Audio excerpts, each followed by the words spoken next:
அன்பிற்கினிய மாதா தொலைக்காட்சி சுவஞ்சர்களே, தமிழ் மணக்கும் அன்பு நெஞ்சங்களே, வணக்கம். திரிகடுகத்தில் இணைந்திருக்குங்கள் ஒவ்வொருவருக்கும் நன்றியின் வாழ்த்துகள். இன்று நாம் தொடர்கின்ற திரிகடுகம் எண் 55.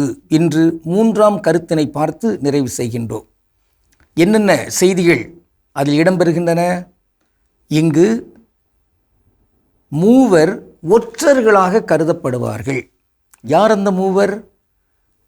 கமுக்கத்தை காப்பாற்றாத நண்பர், இரகசியத்தை காப்பாற்றாத நண்பர், குற்றம் சொல்லிக்கொண்டே இருக்கின்ற இல்லாள் மனைவி, குறை கூறி அலைகின்ற அடிமை.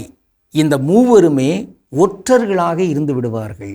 அப்படி இருந்துவிடக்கூடாது என்பதை நல் ஆதனார் இந்த திரிகடுகத்தின் வழியாக குறிப்பிடுகிறார். திரிகடுகத்தை பார்ப்போம். ஒற்றர் போன்றவர் அருமறை காவா நட்பும் பெருமையை வேண்டாது விட்டு ஒழிந்த பெண்பாலும் யாண்டானும் சற்றம் கொண்டாடும் சிறு தொழும்பும் இம்மூவர் ஒற்றாள் எனப்படுவார். இந்த 55ஆம் திரிகடுகத்தின் 3ஆம் கருத்து வேலைக்கு அமர்த்தப்பட்டிருக்கின்ற அந்த வேலையாள் அல்லது அடிமை போன்று வேலை செய்வதற்கென்று பணிக்கப்பட்டிருக்கிறவர். அவர் ஆங்காங்கே சென்று குறைகளை சொல்லி கொண்டிருக்க கூடாது.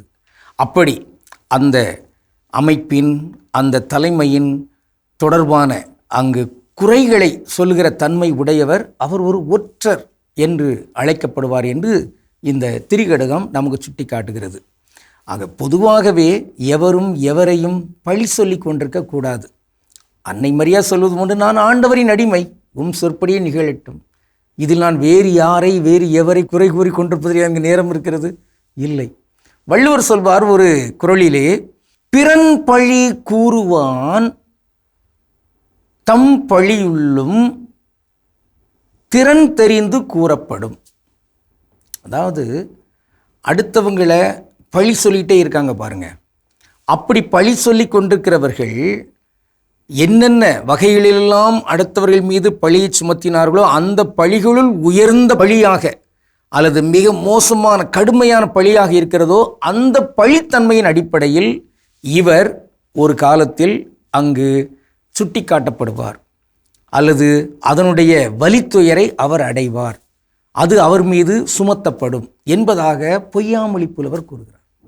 எனவே இங்கு இதற்காகவாவது நாம் அடுத்தவர்கள் மேல் பழி சொல்லிவிடக்கூடாது. அங்கு பழிக்குரிய நிலை இருந்தாலுமே கூட அது நம் தொடர்புடையது என்றால் நாம் பொறுத்து கொள்ள வேண்டியதுதான். அது பிற தொடர்புடையது, அமைப்பு தொடர்புடையது என்றால் அதை ஒழுங்குபடுத்துவதற்கு முயற்சி மேற்கொள்ள வேண்டியதுதான். அதோடு இறைவனோடு தொடர்பு கொண்டு அவரை அங்கு இயங்க வைப்பதற்கு முயற்சி மேற்கொள்ள வேண்டியதுதான்.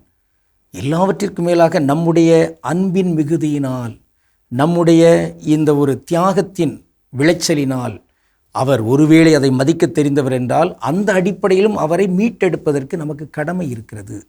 ஒரு பாடல் ஒன்று வரும், ஏன் என்ற கேள்வி என்று கேட்காமல் வாழ்க்கை இல்லை, நான் என்ற எண்ணம் கொண்ட மனிதன் வாழ்ந்ததில்லை. அப்படி வந்துட்டு அந்த பாட்டில் இடையில இப்படி வரும், பூங்கொடி என் தீவு விரைவில் சொர்க்கபுரி ஆகிவிடும் போல் தெரிகிறதே. எல்லாம் இந்த அடிமைகளின் உழைப்பால் தானே. அதில் என்ன சந்தேகம்? நமக்கு வாய்த்த அடிமைகள் மிக மிக திறமைசாலிகள். ஆனால் வாய் மட்டும்தான் காது வரை நீளமாக இருக்கிறது என்று சொல்லப்படுகின்ற ஒரு செய்தி. ஆக இங்கு வேலை புரிகிறவர்கள் அடிமைகள், அவர்கள் இந்த கருத்தின் அடிப்படையிலே இங்கு எங்கும் சென்று எவரிடமும் குறை கூறிக்கொண்டு இருக்கக்கூடாது. அப்படி குறை கூறினால் அவர்கள் ஒற்றர்களாக கருதப்பட்டு விடுவார்கள் என்பதாக இங்கு சொல்லப்பட்டிருக்கிறது. நாம் மாண்புக்குரிய தன்மையிலே, நேர்மையான தன்மையிலே வினாக்களை எழுப்பி அங்கு சீர் செய்ய வேண்டும். ஆனால் வேறு வகையான எதிர்த்தன்மை அங்கு வந்துவிடக்கூடாது என்பதாக இங்கு பார்க்கிறோம். இன்று நாம் பார்க்கின்ற ஒரு தனித்தமிழ் சொல், அது தொழும்பு. தொழும்பு ஒரு புதிய சொல்லாக இருக்கிறது, நாம் அடிக்கடி பயன்படுத்தலாம். தொழும்பு என்ன வேறொன்றும் இல்லை, அடிமை என்பது பொருள். வேலையாள் என்பதற்கும் அந்த தொழும்பு என்பதை பயன்படுத்தலாம்.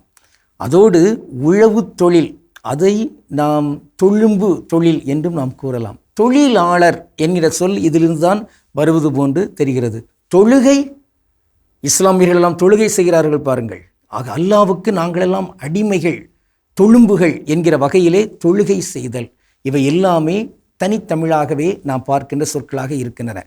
நன்று நாம் கடவுளுக்கு வந்த முறையில் வாழ்கின்ற நல்ல நண்பர்களாக, நல்ல வாழ்க்கை துணையாக, நல்ல வேலையாட்களாக இருப்பதற்கு இந்த திரிகடுகம் அழைப்பு தருகிறது. ஏற்போம். கடவுளுக்கு திருவுளமானால் மீண்டும் நாளை திரிகடுகத்தில் இணைந்து மகிழ்வோம். நன்றி, வணக்கம்.